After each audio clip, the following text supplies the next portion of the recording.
नमस्कार भाइयों। आज की इस वीडियो में हम लोग एक भाई का कमेंट पढ़ेंगे। कमेंट पढ़ करके जानेंगे कि भाई का प्रश्न क्या है, उसके बाद भाई के प्रश्नों का उत्तर देंगे।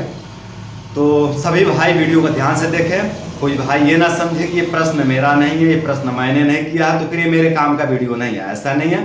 ये वीडियो सभी भाइयों के लिए ज्ञानवर्धक का काम करेगा, सभी भाइयों की जानकारी को बढ़ाएगा, सभी भाइयों के कन्फ्यूजन को दूर करेगा।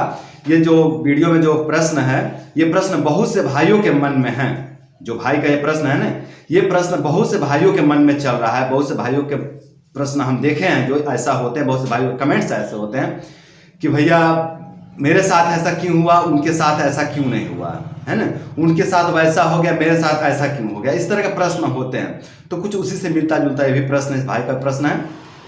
तो भाई का प्रश्न पढ़ते हैं, कमेंट पढ़ते हैं, उसके बाद भाई के प्रश्नों के उत्तर देते हैं। तो चलिए वीडियो को शुरू करते हैं। तो भाई का प्रश्न है, भाई कह रहे हैं मेरे संपर्क में मेरा दोस्त है जो बचपन से अभी तक वीरहनास कर रहा है, साथ में जिम भी लगाता है। उसकी सेहत पे कोई असर नहीं पड़ा, इसकी कोई वजह? पूछ रहे हैं इसकी कोई वजह है क्या, स्पष्ट कर दें। वो क्या कह रहे हैं भाई साहब? कह रहे हैं कि मेरे संपर्क में मेरा एक दोस्त है जो बचपन से अभी तक वीरहनास करते हुए आ रहा है और साथ में वो जिम भी करते हैं, साथ में वो जिम भी लगाते हैं, जिम भी जाते हैं और उनके शरीर पर वीरहनास का कोई दुष्प्रभाव नहीं पड़ा है। इसकी कोई वजह है क्या? इसका कोई वैज्ञानिक उत्तर है क्या? इसका कोई वैज्ञानिक कारण है क्या? ऐसा क्यों हुआ कि उसके शरीर पर कोई क्षति ना पहुंचा वीरहनास के कारण? ठीक है, भाई का यही प्रश्न है।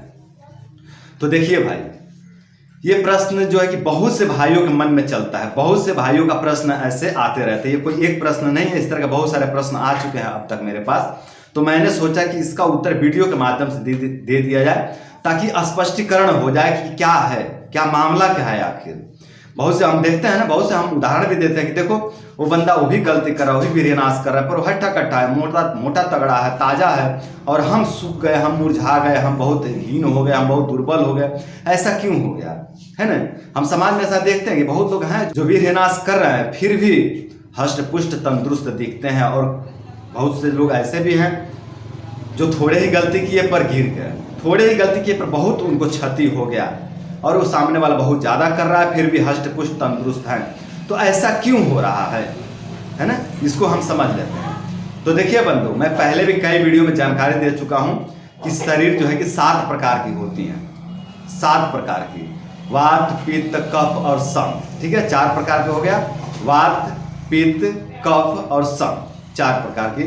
फिर उसके बाद वात पित्त, फिर पित्त कफ और कफ वात। तो 4 ये और 3 वो, 7 तरह के शरीरें होती हैं। ठीक है, आयुर्वेद में 7 के जो है कि अलग अलग बनावट बताए गए हैं। जो शरीर की बनावट होती है वो अलग अलग होती है। मैं मोटे तौर पे बात करता हूँ। वात वाले पतले शरीर के होते हैं, पित्त वाले मध्यम शरीर के मध्यम बल के होते हैं, और कफ वाले मोटे शरीर के होते हैं, हट्ठा कट्ठा तंदुरुस्त होते हैं। ठीक है, और जो सम प्रकृति वाले होते हैं, ये जो है कि बहुत इनका अच्छा शरीर होता है, बहुत शरीर की बनावट होता है, बहुत सुंदर शरीर होता है इनका। ये सबसे अलग होते हैं, एकदम बीच का कहें तो एकदम मध्य मार्गी, मध्य शरीर होता है इनका, एकदम बस बहुत सुंदर शरीर होता है इनका सम प्रकृति वालों की, क्योंकि इनके अंदर सब कुछ सम है, कोई भी चीज अधिक नहीं है, कोई चीज कम नहीं है। अब कफ वाले में जो है कि मिट्टी और जल तत्व की अधिकता है, वात वालों में मिट्टी और जल तत्व की बहुत कमी होती है, पित्त वालों में अग्नि तत्व की प्रधानता होती है ना, जल तत्व और अग्नि तत्व की प्रधानता होती है पित्त वालों में। तो इनका जो है कि सबके कुछ, किसी में कुछ कम है, किसी में कुछ ज्यादा है, वात पित्त कफ वालों में। लेकिन सम वाले में सब कुछ सम मात्रा में है, जिसके कारण उनका शरीर बहुत सुंदर होता है, बहुत अच्छा होता है। ठीक है, तो देखिए, अगर ये सम प्रकृति वाले और कफ प्रकृति वाले अगर वीरहनास करें तो इनके शरीर पर जल्दी दुष्प्रभाव नहीं दिखता। ठीक है, ये जो सम प्रकृति वाले हैं और जो कफ प्रकृति वाले हैं ना, इनके शरीर पर वीरहनास का दुष्प्रभाव जल्दी नहीं नजर आता है। बहुत लंबे समय तक ये गलती करे तब इनके शरीर पर वीरहनास का दुष्प्रभाव दिखता है। समझ रहे हैं आप लोग? बहुत लंबे समय तक गलतियां करने के बाद। और कफ वालों के साथ तो ऐसा होता है ना कि कितना भी वीरहनास करे, कितना भी वीरहनास करे, इनका शरीर सूखता ही नहीं, इनका शरीर नष्ट नहीं होता है, क्योंकि इनके शरीर में प्रचंड मात्रा में, भरपूर मात्रा में मिट्टी और जल तत्व की अधिकता होती है। आपको पता है कि शरीर 5 तत्वों से बना हुआ है, मिट्टी, जल, अग्नि, वायु और आकाश। ठीक है, 5 तत्वों से मिलकर के शरीर बना हुआ है, जिसमें से जो कफ वाले होते हैं इनके शरीर में मिट्टी और जल तत्व की अधिकता होती है, मिट्टी और जल तत्व की प्रधानता होती है, जिसके कारण इनका शरीर क्षीण नहीं होता है। बहुत लंबे समय तक युवा बने रहते हैं, जवान बने रहते हैं, लंबे समय तक हष्ट पुष्ट तंदुरुस्त बने रहते हैं। टेंशन से, डिप्रेशन से, एंजाइटी से लड़ने की क्षमता होती है इनके अंदर, समस्याओं से लड़ने की क्षमता होती है। ये काफी धैर्यवान होते हैं, काफी ऊर्जावान होते हैं, काफी बलवान होते हैं। ठीक है, कफ होने के कारण इनके शरीर में जो कफ मतलब जल और मिट्टी तत्व, जल और मिट्टी तत्व से मिलकर के कफ बना है। तो जल और मिट्टी तत्व इनके अंदर अधिक होता है, जिसके कारण ये हष्ट पुष्ट तंदुरुस्त दिखते हैं और लंबे समय तक हष्ट पुष्ट तंदुरुस्त बने रहते हैं। रूखा सूखा खा करके भी, रूखा सूखा खा करके बिल्कुल उनको अन्न ज्यादा ना मिले, थोड़ा ही मिले, और रूखा सूखा मिले, बिल्कुल ड्राई भोजन मिले, जिसको कहते हैं कि एक भोजन जो है कि शरीर खराब कर देता है, ऐसा भोजन खा के भी वो हष्ट पुष्ट बने रहते हैं, ऐसा आयुर्वेद कहता है और ऐसा समाज में देखने को मिलता है। ठीक है, तो ये जो भाई है ना, ये या तो कफ प्रकृति वाले हैं या सम प्रकृति वाले हैं। जो भाई जी वर्णन कर रहे हैं कि जो उनके मित्र हैं जो बचपन से गलतियां करते आ रहे हैं और जिम भी कर रहे हैं, वीरनाश भी कर रहे हैं, फिर भी शरीर पे कोई दुष्प्रभाव नहीं दिख रहा है, उनके शरीर पर कोई दुष्प्रभाव नहीं दिख रहा है। तो बंधु ये इसी कारण से उनको नहीं दिख रहा है, क्योंकि वो या तो सम प्रकृति के हैं या फिर कफ प्रकृति के हैं, जिसके कारण उनके शरीर में काफी बल है, काफी ऊर्जा है, काफी ओजस्वी तेजस्वी बलवान है। इसी वजह से उनके शरीर पर वीरनाश का दुष्प्रभाव नहीं दिख रहा है। ठीक है, अब आपके मन में आएगा कि मेरा शरीर ऐसा क्यों नहीं बना। तो देखिए बंधु, ये पूर्वजन्म के कर्मों के आधार पर इस शरीर का चयन होता है। जो प्रकृति है ना, या परमात्मा जो शरीर हमारा बनाते हैं, जो हमें शरीर देते हैं, वो हमारे पूर्व जन्म के कर्मों के आधार पर ही देते हैं। तो हमारे कर्मों के आधार पर हमारा शरीर मिला है, आपके कर्मों के आधार पर आपका शरीर मिला है, और जो सम और कफ प्रकृतिवाद होते हैं इनको भी इनके पूर्व जन्म के कर्मों के आधार पर शरीर मिला है। ठीक है, तो उनके कर्मों के आधार पर उनको शरीर मिला है, हमें हमारे कर्मों के आधार पर मिला है। तो जो मिला है हमारे कर्मों के आधार पर उसका सम्मान करिए, उसका इज्जत करिए। प्रकृति में बंधु कोई छोटा नहीं होता, कोई बड़ा नहीं होता। अगर प्रकृति आपको कुछ बल देती है तो फिर उसका कुछ साइड इफेक्ट भी होता है, और वो मैं आपको बता देता हूं।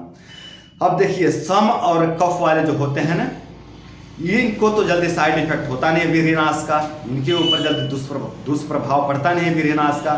लेकिन जब इनके ऊपर वीरनाश का दुष्प्रभाव पड़ता है तो इनकी बहुत दुर्दशा हो जाती है बंधु, बहुत दुर्दशा हो जाती है, बहुत दुर्दशा हो जाती है। मैं डरवा नहीं रहा हूं, मैं आपको धमकी नहीं दे रहा हूं, मैं आपको भयभीत नहीं कर रहा हूं, मैं आपको चिंतित नहीं कर रहा हूं। जो विज्ञान है वही मैं बता रहा हूं, जो मैं देखा हूं अब तक, जो मैंने अनुभव किया है वही मैं बता रहा हूं, जो आयुर्वेद में वर्णित है वही मैं बता रहा हूं। ठीक है, तो जो ये कफ वाले हैं और जो ये सम प्रकृति वाले हैं, इनके ऊपर जब वीरनाश का साइड इफेक्ट पड़ता है ना बंधु, तो इनकी बहुत दुर्दशा हो जाती है, इनकी हालत बद से बदतर हो जाती है, क्योंकि इनके पास हैवी शरीर होता है। ठीक है, इनके पास हैवी शरीर होने के कारण इनके ऊपर जब वीरनाश का साइड इफेक्ट होता है तो शरीर फूलते हुए चला जाता है, शरीर हैवी होते चला जाता है। इनके शरीर में वायु का प्रकोप, वात दोष का प्रकोप इतने खराब ढंग से होता है, इतने विचित्र तरीके से होता है कि इनका शरीर फूलते हुए चला जाता है, बिल्कुल गुब्बारा के जैसा, गुब्बारा का जैसा फूलते हुए चला जाता है, हैवी हो जाता है। इनको काफी आलस्य आने लगता है,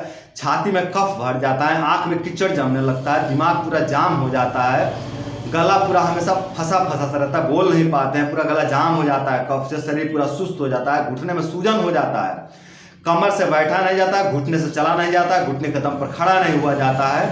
इतनी इनकी हालत खराब हो जाती है, कफ जो पूरे शरीर में जाम हो जाता है, एकदम ऊर्जाहीन हो जाता है शरीर, बहुत दुर्दशा हो जाती है सम और कफ वालों की। इनके शरीर पर जल्दी दुष्प्रभाव नहीं पड़ता है वीरनाश का, लेकिन जब दुष्प्रभाव पड़ जाए तो बहुत हालत खराब हो जाता है इनकी, एकदम दुर्दशा हो जाती है। अगर ये उपवास करके अपने वजन को कम करना चाहे तो नहीं होता है। ये जब फूल जाते हैं ना, तो ये चाहें कि हम उपवास करके अपने वजन को कम कर लें, अपने मोटापा बढ़ते हुए मोटापा को कंट्रोल कर लें, तो असंभव नहीं होता है। ब्रह्मचर्य से भी जल्दी मोटापा कम नहीं होता, ब्रह्मचर्य से का मोटापा कम होता है, लेकिन काफी समय लगता है, काफी समय लग जाता है। मेटाबॉलिज्म सिस्टम को सुधारना पड़ता है, फिर सुधरेगा, फिर शरीर में अग्नि बढ़ेगी ब्रह्मचर्य का, तब धीरे धीरे इनका वजन कम होता है, काफी समय लग जाता है। और उपवास से इनका वजन कम नहीं होता, उपवास करेंगे तो और बढ़ता है। उपवास करने से शरीर में खाली होता है, और खाली होता है तो और ज्यादा वायु का प्रकोप होता है, और ज्यादा अग्नि बढ़ जाती है, शरीर में जलन होने लगता है, ठीक है। अग्नि के कारण शरीर में जलन होने लगता है, भूख के बेचैनी होने लगता है, भूख के कारण बेचैनी होने लगता है, घबराहट होने लगता है, कमजोरी महसूस होने लगता है, चलने की क्षमता खत्म हो जाता है, तो ऐसे ही नहीं चल पाते हैं, घुटना एकदम दुर्बल पड़ जाता है, शरीर हैवी है। और देखिए अब ये ऐसा हो जाता है ना कि नींव है बहुत कमजोर है और महल बहुत मजबूत खड़ा हो गया है, ऐसा हो जाता है, हैवी हो गया शरीर और घुटनों में ताकत है नहीं, घुटनों में दम है नहीं। तो इसलिए जो सम प्रकृति वाले हैं और जो कफ प्रकृति वाले हैं इनकी दुर्दशा हो जाती है, हालत खराब हो जाती है, ये बहुत जो है कि तकलीफ में आ जाते हैं, बहुत ही मुसीबत में आ जाते हैं, कोई डॉक्टर भी इनको मदद नहीं कर पाते हैं। योग व्यायाम करें तो उतने भी इनके अंदर क्षमता नहीं होती है, दर्द बढ़ जाता है शरीर में शोथ हो जाता है, सूजन हो जाता है, पूरे बॉडी में सूजन हो जाता है इनके। तो इनकी हालत बहुत खराब हो जाती है। एक बात वाला है, कितना भी वीर्यनाश कर ले, कितना भी गलतियां कर ले, ये अपने घुटने पर खड़ा हो सकता है, चल सकता है। पित्त वाले के साथ ऐसे ही होता है, पित्त वाले में कितनी गलतियां कर ले, ये अपने घुटने पे चल सकता है, अपने दम पर खड़ा हो सकता है, अपने कमर पे बैठ सकता है। लेकिन सम प्रकृति वाले और कफ वाले के साथ ऐसा नहीं होता है, इनकी दुर्दशा ज्यादा हो जाती है जब नुकसान होता है तब। तो मेरे कहने का मतलब यही है बंधु कि आप लोग सावधान रहें, सतर्क रहें। वीर्यनाश किसी के लिए भी सूटेबल नहीं है, हर किसी के लिए नुकसानदायक है। बस किसी को बहुत देर से क्षति पहुंचाता है और किसी को बहुत जल्दी क्षति पहुंचा देता है। जो वात वाले और पित्त वाले हैं इनको काफी जो है कि जल्दी क्षति पहुंचा देता है हस्तमैथुन या वीर्यनाश। इसमें भी वात वालों के साथ बहुत जल्दी साइड इफेक्ट देखने को मिलता है। वात वाले क्या है कि 1 साल 1.5 साल या 2 साल गलतियां कर दे तो इनके ऊपर साइड इफेक्ट दिख जाता है। पित्त वाले जो है 5 साल 6 साल तक वीर्यनाश करे तब इनके शरीर पर दुष्प्रभाव दिखता है। लेकिन कफ और सम प्रकृति वाले 10 साल 15 साल 20 साल तक वीर्यनाश करें तब इनके शरीर पर वीर्यनाश का दुष्प्रभाव दिखता है। लेकिन दिखता जरूर है, थोड़ा देर से दिखता है लेकिन जरूर दिखता है। और जब दिखता है बंधु तो तब तक बहुत दुर्दशा हो चुकी होती है, बहुत ज्यादा जो है कि साइड इफेक्ट हो चुका होता है, बहुत ज्यादा नुकसान हो चुका होता है, बहुत ज्यादा शरीर का क्षति पहुंच चुका होता है। तो भाइयों यही कारण है, यही वजह है कि कुछ लोगों के शरीर पर वीर्यनाश का दुष्प्रभाव बहुत देर से नजर आता है, बहुत देर से उनके शरीर पर वीर्यनाश का दुष्प्रभाव दिखता है। और कुछ लोगों के शरीर पर बहुत जल्दी वीर्यनाश का दुष्प्रभाव दिख जाता है। जो कफ वाले और सम प्रकृति वाले होते हैं इनके शरीर पर बहुत देर से वीर्यनाश का दुष्प्रभाव दिखता है। और जो वात प्रकृति वाले और पित्त प्रकृति वाले होते हैं इनके शरीर पर बहुत जल्दी वीर्यनाश का दुष्प्रभाव दिख जाता है। तो बंधु उम्मीद करता हूं कि वीडियो आप लोगों के समझ में आया होगा, आप लोगों को पसंद भी आया होगा। तो बंधु आज के लिए इतना ही, नमस्कार।